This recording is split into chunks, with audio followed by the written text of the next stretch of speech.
ऐकायला, वाचायला, पाहायला आणि लिहायला जसं मला खूप आवडतं, तशीच आणखी एक गोष्ट मला आवडते, ती म्हणजे बोलायला. समोरची व्यक्ती कोणीही असो, मी त्यांच्याबरोबर कितीही वेळ कोणत्याही विषयावर बोलू शकते. प्रत्यक्ष बोलू शकते, फोनवर बोलू शकते किंवा स्टेजवरही बोलू शकते. समोरच्या व्यक्तीला मी बोलकं करूही शकते, काही अपवाद वगळता. खरोखर माझी फुलवाली, माझे रिक्षावाले मामा, माझे मेट्रोमधले को पॅसेंजर्स, माझे असंख्य पेशंट्स, माझी कंपाऊंडर मुलं, माझ्या कामाच्या बायका, वॉचमेन, माझ्या अनेक मैत्रिणी, नातेवाईक या सर्वांबरोबर मी सतत बोलत असते.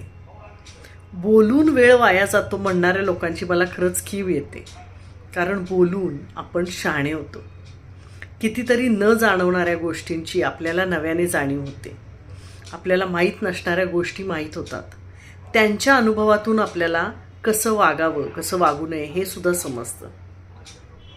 आपण त्यांच्या अनुभवाने कधीकधी खाडकन भानावर येतो आणि आयुष्याचा सार कधीकधी पटकन समजून जातो. आपलंच पाहना, गेले 3 वर्ष मी रोज 1 ते 1.5 मिनिट तुमच्याबरोबर बोलते. तुम्ही मला रिस्पॉन्स देता, कमेंट्स करता, मेसेज पाठवता आणि आपला संवाद रोज चालू आहे. एकमेकांना न भेटता न पाहता आपलं नातं जुळून गेलंय आपोआप. म्हणून मी प्रत्येकाला नेहमी सांगत असते, बोलत राहा. हां, पण समोरच्याला जज न करता मन मोकळं बोलत राहा.